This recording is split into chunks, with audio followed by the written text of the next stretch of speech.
Big Apple, 3 a.m. Stay alive down there? I'll add it to the plan. Star Wars Jedi Fallen Order is an action-adventure game developed by Respawn Entertainment and published by Electronic Arts. It released on November 15, 2019 for the PlayStation 4, Xbox One, and PC.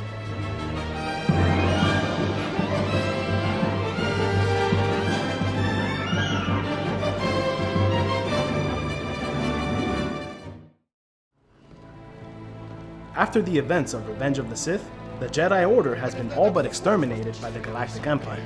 Order 66 has been executed, and the few Jedi that remain are on the run. Those harboring the Jedi suffer the same fate. Enter Cal Kestis, a Jedi Padawan torn from his master during the execution of Order 66 and is hiding out as a ship scrapper on the planet Bracca. Using the Force to save his friend Proth gives the Inquisitors a scent to follow, and Cal is forced out of hiding. In his daring escape, he is rescued by Seer Junda and Grease Dritus, a former Jedi and spaceship pilot duo who are searching for any Jedi remnants to restore the Jedi Order and bring the fight back to the Empire. The writers have done a good job to maintain a standalone narrative, but there are times when characters from other Star Wars titles are shoehorned in, creating a potentially polarizing issue for hardcore and casual fans alike. The Star Wars universe is neck deep in lore, and this game adds a nice layer of depth to it despite this.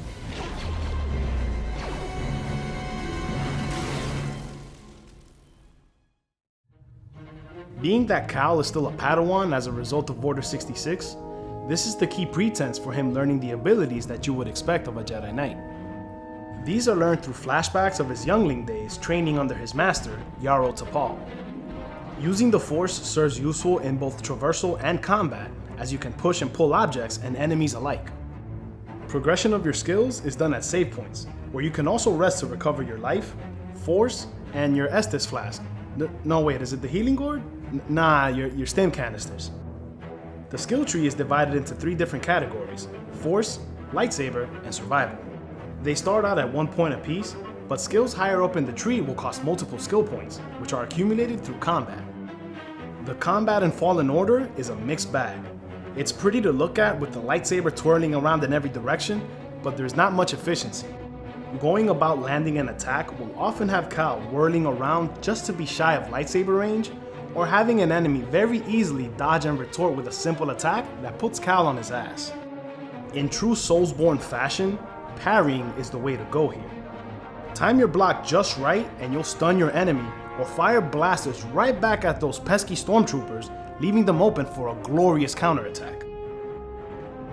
Some enemies will require multiple parries before opening them to a counter, and boss fights are won almost exclusively in this manner, making this almost nauseatingly repetitive, but still rewarding to see the end result.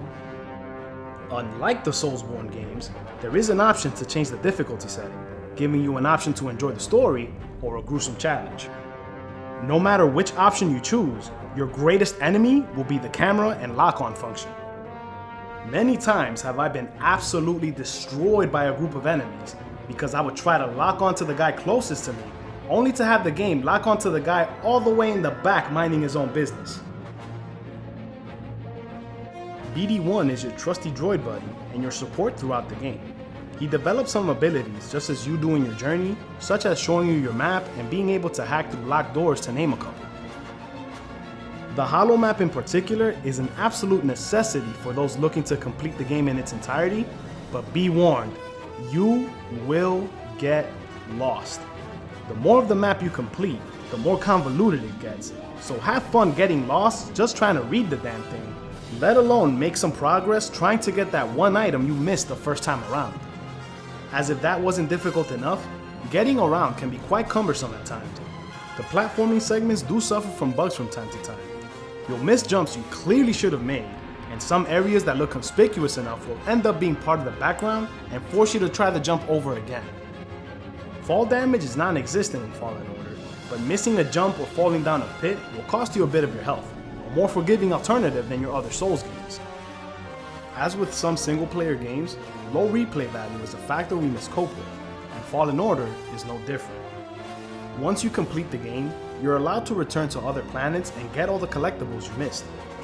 Collectibles include lightsaber parts, skins for BD-1 and the Mantis, and palette swaps of your outfit and poncho. These are purely cosmetic and have nothing much to offer. Fallen Order is a hodgepodge of many different games. In the beginning, you can clearly see the inspiration from the train set piece of Uncharted 2, the exploration elements of many a Metroidvania game, and the combat and skill progression which, if you've seen our Sekiro review, will feel all too familiar.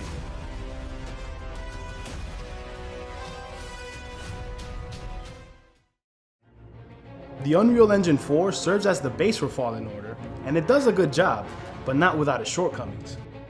Frame rate drops will have you thinking you activated the Force Slow on yourself, even with the performance mode option selected on the PS4 Pro, making for a very jarring experience in a game where split-second inputs make or break you. You'll encounter texture pop-ins for something even as small as changing a skin on BD-1 or the Mantis. Respawning is the worst, not because you have to restart from the save point, but because the loading times between respawns are downright terrible. So I cut myself All off that from the aside, Force. the character models are some of the best I've ever seen in a Star Wars game. I believe Everyone the looks Building great Order and is the really best feel like they chance we belong. have against the Empire. The voice and likeness of Deborah Wilson as Seer Junda, and despite the shoehorning of Forrest Whitaker as Saw Gerrera, were done perfectly. The bombastic musical score that you'd expect in any Star Wars medium is here, and steals the show when you hear it, carrying that nostalgic effect we all know and love. Kashyyyk is not yet lost. For the cause!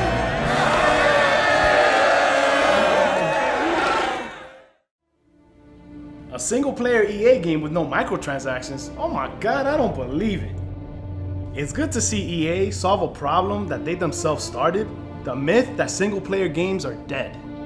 Sarcasm aside, Fallen Order is a good attempt at cleaning up the Star Wars game series from all the controversy surrounding the Battlefront titles.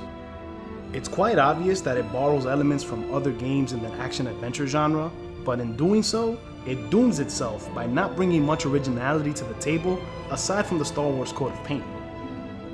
This may not have been a mind-blowing blockbuster experience in game design, most notably with quality control, but EA could very well be on the path to redemption with Fallen Order, and I for one am looking forward to seeing how they follow this one up.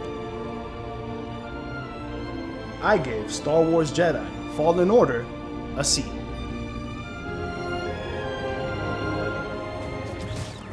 From all of us here at Rotten Apple Gaming, thanks for watching.